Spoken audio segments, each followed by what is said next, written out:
जय हिंद साथियों, मैं कृपाशंकर गर्ग आपका वनडे मिशन यूट्यूब चैनल में स्वागत करता हूं।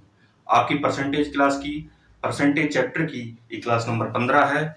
इसके पहले पर लोग 14 क्लास कर चुके हैं और उसी सीरीज में कुछ नए सवाल करते हैं। और पहला सवाल है उसी सीरीज का, एक संख्या में पहले 10% बढ़ाई जाती है और फिर 20% बढ़ाई जाती है, तो आरंभिक संख्या में कुल कितने परसेंट की वृद्धि होती है हुई है, ये हमें बतानी है। तो देखिए, तो पहले हम मान लेंगे कि माना वह संख्या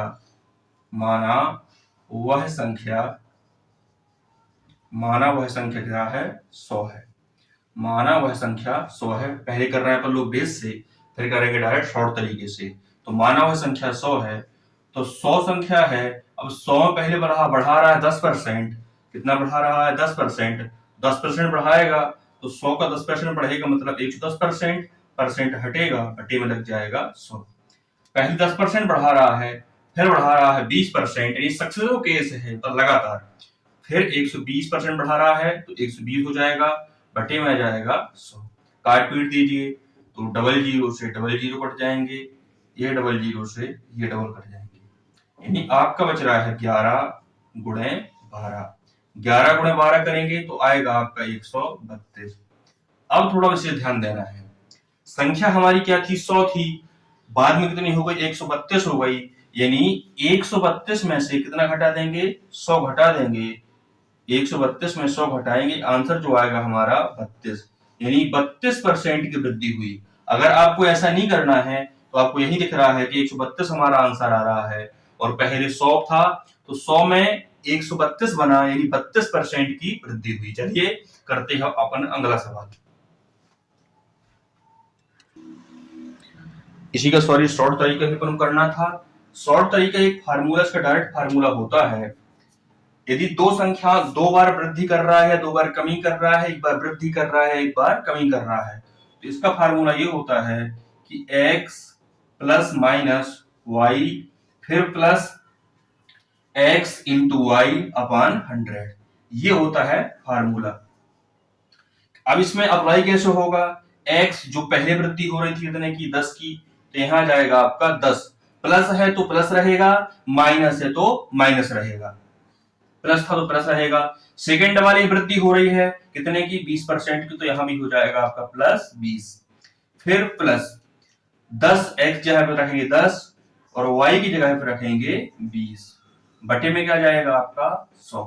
काट दीजिए, दो जीरो से दो जीरो कट जाएंगे आपके, तो 10 और 20 हो जाएगा आपका 30, प्लस 2 गुणे 1 हो जाएगा आपका 2, 2 गुणे 1 हो जाएगा आपका 2, तो इन सबको ऐड करोगे तो आंसर आ जाएगा आपका 32%। चलिए सवाल सेम है, बस मैं नंबर बस चेंज कर रहा हूं।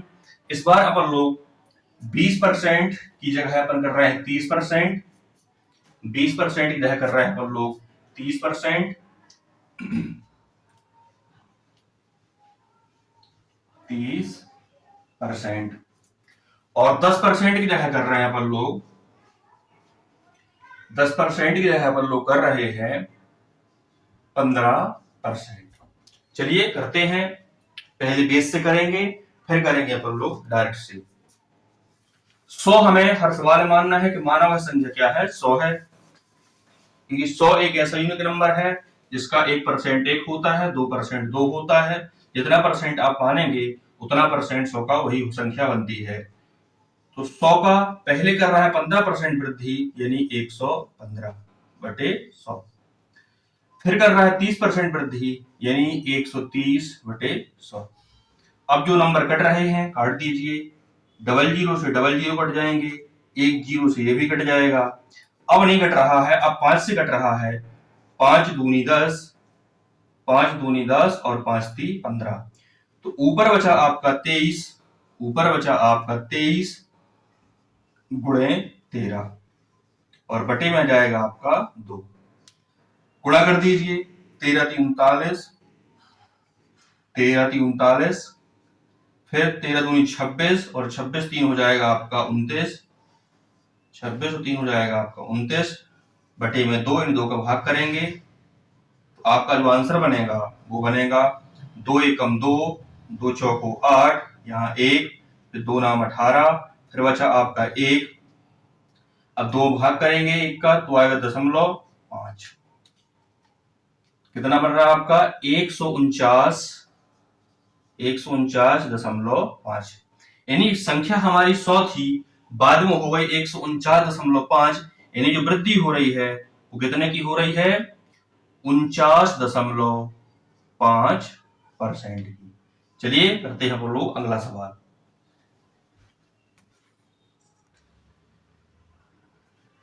चलिए देखिए हमारा अगला सवाल क्या है। सवाल सेम है, बस नंबर चेंज है और थोड़ी सी लैंग्वेज भी चेंज हुई है। एक संख्या पहले 20% बढ़ाई जाती है, इसके बाद 25% घटाई जाती है। इसके पहले जो 2 सवाल हमने किए हैं उन दोनों में हमने बढ़ाने का सिस्टम लागू किया था। इस बार एक बढ़ा रहे हैं एक बार और दूसरी बार घटा रहे हैं। तो जो संख्या लास्ट में बढ़ रही है उसमें कितने परसेंट घट रही है या बढ़ रही है वो हमें बताना है। कितने परसेंट की कमी या वृद्धि हुई। ठीक, तो आइए देखते हैं। संख्या हम वही मानेंगे कि माना संख्या बराबर कितना है? 100 है। तो संख्या 100 है, पहले 20% बढ़ाई जाती है तो 120/100। फिर 25% घटाई जाती है। कितने परसेंट? 25% घटाई जाती है। तो 25% घटाने का मतलब ये है कि 100 में 25 कम कर दो, तो 100 में 25 कम करेंगे तो बनेगा आपका 75। 75 बना और बटे में जाएगा आपका 100। अब जो कट रहा है काट दो, डबल जीरो से डबल जीरो, तीसरे जीरो से तीसरा जीरो। अब काट दीजिए, 2 छक्का 12, 2 छक्का 12, 2 पंचे 10। 5 से काट दीजिए, 5 एकम 5 और 15 पना 75। तो कितनी संख्या बन रही है आपकी? 15 छक्का 90। यानी पहले संख्या जो थी हमारी कितनी थी? पहले 100 थी, बाद में 90 हो गई। यानी कितने की कमी हुई? 10% की क्या हुई? कमी हुई। 100 से 90 बना यानी घटा। कितना घटा? 10 घटा। तो 10 घटा यानी 10% क्या हो रही है? कमी। आइए इसी को करते हैं शॉर्ट तरीके से। x plus minus y plus x into y और अपान 100 यानी बटे में 100। तो x की वैल्यू कितनी थी? 20 प्लस में। इसके बाद y की वैल्यू कितनी थी? y की थी 25%, लेकिन कमी हो रही है यानी घटा रहा है तो ये रहेगा आपका माइनस में 25। इसके बाद प्लस x की वैल्यू कितनी है? 20, y की वैल्यू कितनी है? 25, लेकिन किस में रहेगी? माइनस में 25 बटे में 100। अब जो कट रहा है काट दीजिए। देखिए 0 से आप कट जाएगा 0, 2 एकम 2, 2 पंचे 10 और पचम 25। देखिए 5 रहेगा आपका यहाँ पास माइनस में, 20 प्लस का है 25 माइनस का है तो घटेगा, तो आएगा आपका माइनस का 5। इधर भी माइनस का 5 है तो माइनस का 5 प्लस के साथ गुणा होगा तो माइनस बनेगा कितना? माइनस का 5। तो ये रहेगा -5 जुड़ जाएंगे यानी 10। देखिए चिन्ह रहेगा आपका माइनस का, यानी कि 10% क्या हो रही है? कमी। चलिए करते हैं पल्लू अब अगला सवाल।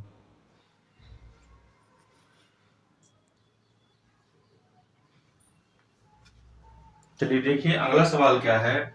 अगला सवाल है, एक परिवार की मासिक आय और खर्च का अनुपात 14:11 है। यदि परिवार की मासिक बचत दिया क्या है? बचत दी है। यदि परिवार की मासिक बचत 13,500 है तो परिवार की मासिक आय क्या है? ये हमसे पूछा है। हमें जो अनुपात दिया है, सवाल को थोड़ा गौर से पढ़ा करिए कि हमें दिया क्या है और निकालना क्या है और किसका किसका अनुपात दिया हुआ है। हमें जो अनुपात दिया है वो दिया है आय और खर्च का अनुपात, और जो वैल्यू दी है 13,500 रुपए, वो क्या दी है? वो बचत दी है। यानी बचत का हमें अनुपात नहीं दिया है तो बचत का अनुपात हमें निकालना पड़ेगा। तो एक फार्मूला होता है आय बराबर आय बराबर, आय का फार्मूला क्या होता है, खर्च प्लस बचत। क्या फार्मूला होता है, आय बराबर खर्च प्लस बचत। तो देखिए हमें बचत दी हुई है, क्या दी है, बचत दी है, तो हमें बचत का अनुपात निकालना है। तो आय का अनुपात कितना दिया है, क्या दिया है 14, तो आय का अनुपात दिया है 14 और खर्च का जो अनुपात दिया है वो दिया है 11। बचत का अनुपात नहीं दिया है, इसको मान लीजिए आप x। अब हमें x की वैल्यू निकालना है, तो x की वैल्यू क्या हो जाएगी, 14 माइनस 11। क्या हो जाएगी, 14 माइनस 11। तो जो x का मान आ जाएगा वो कितना आ जाएगा आपका 3।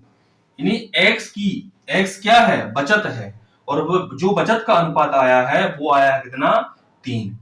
अब देखिए हमें दिया क्या है, बचत दी थी, यानी जो 3 अनुपात का मान दिया था, जो 3 यूनिट का मान दिया था या 3 अनुपात का मान दिया था, वो कितना दिया है, 13,500। अब यहां से एक अनुपात का अपन लोग मान निकाल लेंगे या एक यूनिट की वैल्यू अपन लोग निकाल लेंगे, तो वो आ जाएगी आपकी 13,500 बटे 3। अब काट दीजिए जो नंबर कट रहे हैं, 3 से काटेंगे तो 3 एकम 3, 3 चौको 12, यहां बचा 1 तो ये बन गया 15, 3 5 15। यानी एक यूनिट की जो वैल्यू आई या एक अनुपात की जो वैल्यू आई वो कितनी आ गई, 4,500। कितनी वैल्यू आ गई, 4,500। हमसे पूछ क्या रहा है, हमसे पूछ रहा है परिवार की मासिक इनकम, यानी परिवार की मासिक आय क्या है, और जो परिवार की मासिक आय का अनुपात है वो कितना है, 14। तो जब एक अनुपात या एक यूनिट की वैल्यू हमें मालूम है, तो चाहे हम जितने अनुपात की वैल्यू पूछे या जितने यूनिट की वैल्यू पूछे वो अपन आसानी से निकाल सकते हैं। तो हमसे आय पूछ रहा था कि मासिक आय कितनी है, तो वो है 14 अनुपात में या 14 यूनिट में, 14 अनुपात में है या 14 यूनिट में है, तो ये हो जाएगा 14 गुणे 4,500। गुणा कर दीजिए, डबल जीरो है तो डबल जीरो आ जाएंगे, फिर 14 चौको 56, 14 पंचे 70, 14 पंचे होता है आपका 70, तो पुनः जीरो आ जाएगा, तो 14 जो 28 जो की भी आ रहा है, 14 चौको 56।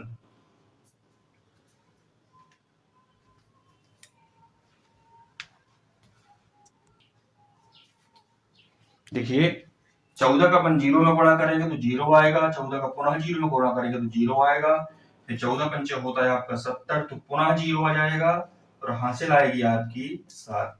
फिर 14 चौको होता है 56, तो 56 में आप 7 जोड़ेंगे, तो 56 में 7 जोड़ेंगे तो 6 6 12 1 13, तो यहाँ जाएगा आपका 6 यानी 63, 6,300। ये हो जाएगा आपका आंसर। यानी टोटल इनकम जो हो रही है वो कितनी हो रही है, 63,000 की। कितनी हो रही है, 63,000 की। चलिए आइए करते हैं अपन लोग अगला सवाल।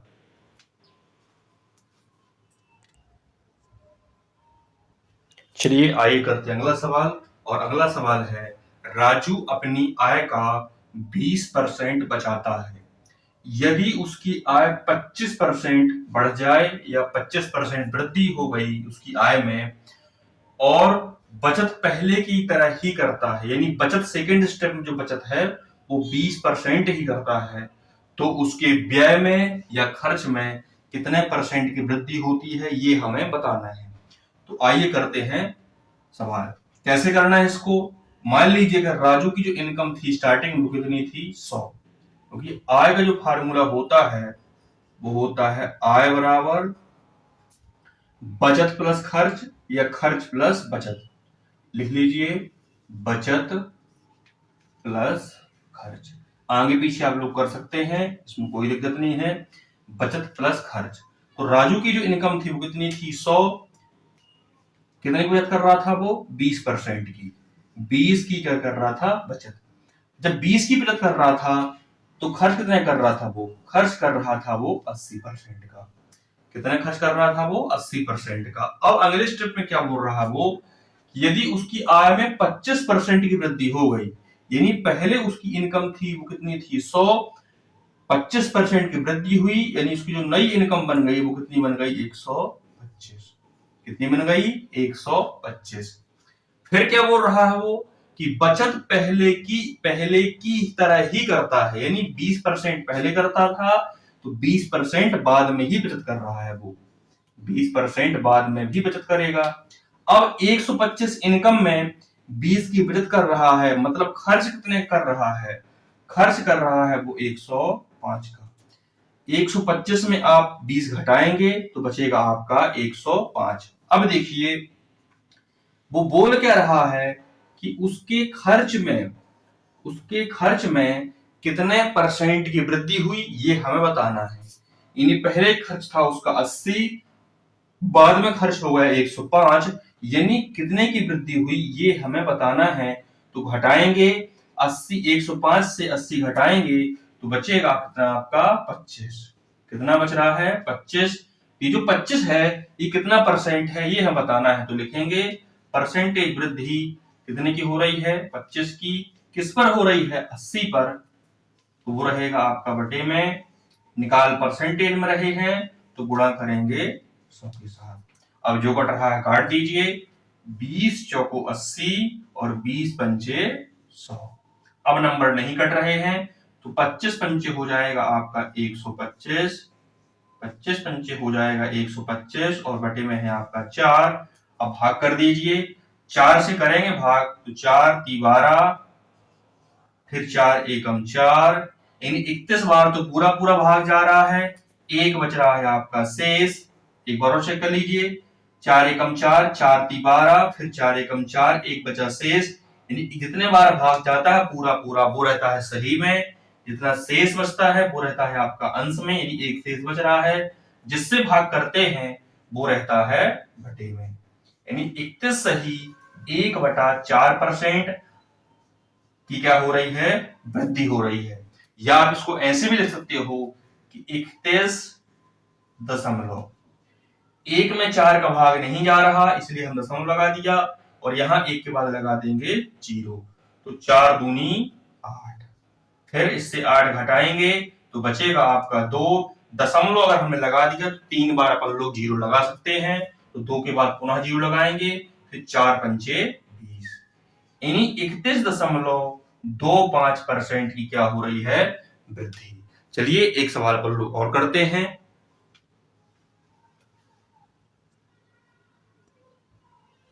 चलिए देखिए हमारा अगला सवाल क्या है। अगला सवाल है, रेणु अपनी आय का 20% बचत करती है। कितना परसेंट? 20% बचत करती है। यदि उसकी बचत 30% बढ़ जाती है, यानी अगले स्टेप में उसकी बचत 30% बढ़ जाती है और व्यय 25% बढ़ जाता है, यानी खर्च 25% बढ़ जाता है, तो रेणु की आय में कितने परसेंट की वृद्धि हुई ये हमें बताना है। तो आइए, रेणु की जो इनकम थी पहले वो कितनी थी? 100 थी। कितनी थी? 100 थी। यानी जो फार्मूला होता है वो होता है आपका आय बराबर खर्च प्लस बचत, या बचत प्लस खर्च, बचत प्लस खर्च। तो रेणु की जो इनकम थी स्टार्टिंग में वो कितनी थी? वो थी 100। 20% कर रहा है बचत, यानी 20 की कर रहा है बचत, तो खर्च कितने कर रहा है? खर्च करेगा वो 80 का। कितने करेगा खर्च? 80 का। अब नए स्टेप में क्या बोल रहा है, यदि इसकी बचत 30% बढ़ जाती है, यानी पहले जो इसकी बचत थी वो कितनी थी? 20 या 20%, तो अगले स्टेप में कितनी? 30% बढ़ जाती है। कितने परसेंट? 30%। तो 30% बढ़ना मतलब 130% बढ़ रही है, तो बटे में लग जाएगा 100। तो 00 से 00, 13 दूनी 26, यानी जो नई बचत है वो कितनी हो गई है? 26। जो नई बचत है वो कितनी हो गई है? 26। क्लियर है? फिर क्या बोल रहा है? व्यय, व्यय मतलब खर्च, खर्च जो बढ़ रहा है वो बढ़ रहा है 25%। तो जो पुराना खर्च है वो कितना है? 80। कितना है? 80। कितना बढ़ रहा है? 25% बढ़ रहा है, यानी कि 125 बटे 100। परसेंटेज में है तो बटे में लगेगा 100, तो 25 पंचे 125, 25 चौको 100, 4 दूनी 8 और 0, तो 20 पंचे 100। यानी जो नया खर्च है वो कितना हो जाएगा 100। जो नया खर्च है वो हो जाएगा आपका 100। तो देखिए जो नया वाला है, जो नया बचत है वो है 26, नया खर्च है जो है वो है 100। तो खर्च प्लस बचत या बचत प्लस खर्च दोनों को मिलाएंगे तो बनेगी हमारी इनकम या आय। तो 100 और 26 हो जाएगा आपका 126। कितना हो जाएगा 126। कितना हो जाएगा 126। तो हमसे पूछ रहा है कि जो उसकी इनकम है, इनकम में कितने परसेंट की वृद्धि हुई ये हमें बताना है। तो पहले इनकम 100 थी, बाद में 126 हो गई, यानी कि 26 की वृद्धि हुई। और 26 की जो वृद्धि है वो किस पर हो रही है 100 पर हो रही है। किस पर हो रही है 100 पर हो रही है। तो परसेंटेज में कितनी हो रही है तो गुणा करते हैं कि 100 के साथ, तो 100 से 100 कट जाएगा, तो आंसर आ जाएगा हमारा 26%। चलिए करते हैं अपन लोग अगला सवाल।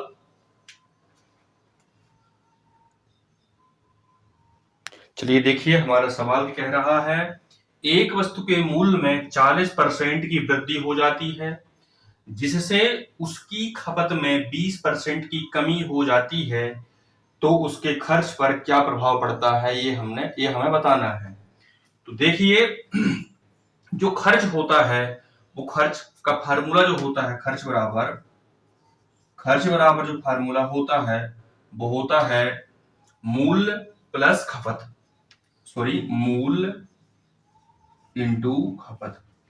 मूल्य इंटू खपत, प्लस नहीं होता खपत होता है, तो मूल्य इंटू खपत। तो इसका जो एक तरीका है नया तरीका करने का, बहुत ही आसान है। तो क्या अपन फ्रैक्शंस करेंगे, क्या बोल रहा है वो 40% की क्या हो रही है वृद्धि, किसमें मूल्य में 40% की वृद्धि हो रही है। तो 40% का जो भिन्न बनेगा वो बनेगा क्या 40/100। क्या बनेगा 40/100। तो 0 से 0 कट जाएगा आपका, 2 दूनी 4 और 2 पंचे 10।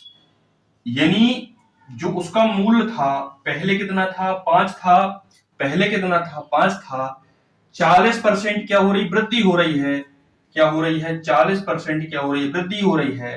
तो 5 का 40% होता है 2, यानी 5 में 2 की हो जाएगी वृद्धि। यानी जो नया खर्च होगा या जो नया मूल्य होगा वो कितना हो जाएगा, वो हो जाएगा उसका 7। यहां लिखेंगे जो मूल्य है पुराना वाला वो कितना है 5 है, और जो नया मूल्य है वो कितना हो जाएगा 7। क्योंकि 5 का 40% होता है 2, तो वृद्धि हो रही है मतलब जुड़ेगा, तो 5 में 2 जुड़ेगा तो हो जाएगा आपका 7। ये क्या है आपका मूल्य। क्लियर है, ये क्या है मूल्य है। अब देखिए खर्च में कर रहा है वो 20% की कमी, सॉरी खपत में या खर्च में कर रहा है 20% की कमी। तो जो 20% का जो भिन्न बनता है, 20% का जो भिन्न बनता है वो बनता है 1/5। जो 20% का भिन्न बनता है वो बनता है 1/5। और 5 का जो 20% होता है वो होता है 1। 5 का 20% जो होता है वो होता है 1। लेकिन क्या कर रहा है वो कर रहा है कमी। यानी जो पुराना वाला खर्च था वो था 5, ये जो नीचे रहता ही रहता है पुराना या वास्तविक वाला। कमी कर रहा है कितने की 1 की कर रहा है, यानी 20% की। तो 5 का 20% 1, तो 5 में 1 की कमी मतलब की 4। तो जो नया खर्च हो रहा है, जो नई खपत हो रही है वो कितनी हो रही है 4। कितनी हो रही है 4। एक बार और समझ लीजिए, जो पुराना मूल्य था वो था 5, जो नया मूल्य है वो कितना है 7, जो पुरानी खपत थी वो थी 5 और जो नई खपत है वो है 4। फार्मूला क्या होता है खर्च का, मूल्य गुणे खपत। तो मूल्य गुणे खपत यानी 5 का 5 से गुणा करेंगे और 7 का 7 से गुणा करेंगे। तो कर दीजिए 5 25 और 7 चौको 28, 7 चौको 28। ये जो है ये है पुराना खर्च, ये है नया खर्च। ये क्या है, ये पुराना खर्च है, ये नया खर्च है। यानी कितना वृद्धि हो रही है 3 की वृद्धि हो रही है। किस पर हो रही है 25 पर हो रही है। कितने परसेंट की हो रही है, तो गुणा करेंगे 100 के साथ। किसके साथ 100 के साथ, तो काट दीजिए 25 चौको 100, 25 चौको 100 4 3 12। आंसर आ जाएगा आपका 12%। चलिए करते हैं एक और सवाल।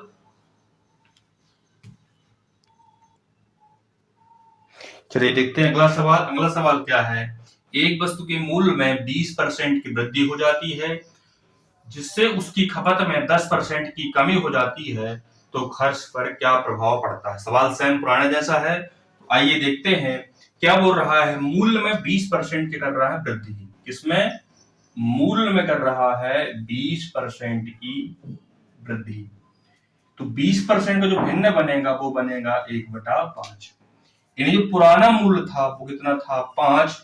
और जो नया मूल्य बनेगा, वृद्धि कर रहा है, यानी 5 का 20% होता है 1, तो 5 में 1 ऐड करेंगे, मतलब हो जाएगा आपका 6। तो जो नया मूल्य बनेगा वो बन जाएगा 6। अब क्या बोल रहा है वो? खपत में कर रहा है 10% की कमी। किसमें? खपत में कर रहा है वो 10% की कमी। और 10% का जो भिन्न बनेगा वो बनेगा 1/10। यानी जो पहले खपत थी वो कितनी थी? 10। पहले खपत कितनी थी? 10। 10 का 10% होता है 1, यानी खपत में कर रहा 10% कमी, तो 10 में क्या करेंगे? 1 की कर देंगे कमी। तो जो नई खपत हो जाएगी वो कितनी हो जाएगी? 9 के बराबर। किसके बराबर? 9 के बराबर। अब देखिए हमें बताना है कि खर्च पर क्या प्रभाव पड़ा। खर्च पर क्या प्रभाव पड़ा? तो जो खर्च होता है, खर्च जो होता है वो होता है आपका मूल्य गुणे खपत। तो हमें खर्च निकालना है। तो पहले मूल्य था 5 और पहले खपत थी कितनी? 10। पहले मूल्य 5 था और पहले खपत थी 10। जो खर्च बन रहा था पहले वो बन रहा था 50। कितना बन रहा था? 50। फिर जो नया मूल्य बना वो बना 6, और जो नई खपत बनी वो कितनी बनी? 9। तो जो खर्च बनेगा वो कितना बनेगा? 9 छक्का 54। कितना बनेगा? 54। तो पहले खर्च आपका 50 था, बाद में खर्च हो गया 54, तो कितने परसेंट की वृद्धि हुई खर्च में, ये हमें निकालना है। तो अनुपात में हो रही वृद्धि कितने की? 4 की। 4 की वृद्धि हो रही है, किस पर हो रही है? 50 पर हो रही है। किस पर हो रही है? 50 पर हो रही है। निकालना परसेंटेज में है, तो गुणा करें किसके साथ? 100 के साथ। काट दीजिए, 50 से कम 50, 50 दूनी 100, तो 4 दूनी 8। आंसर जो बनेगा वो बनेगा आपका 8%। चलिए मिलते हैं अपन लोग अगली क्लास में, यानी नेक्स्ट क्लास में। और लगभग परसेंटेज आपका खत्म हो चुका है। इसके बाद अपन लोग पढ़ेंगे नया चैप्टर, और नया चैप्टर होगा आपका अनुपात और समानुपात। चलिए मिलते हैं अगली नेक्स्ट क्लास में। धन्यवाद। Thank you.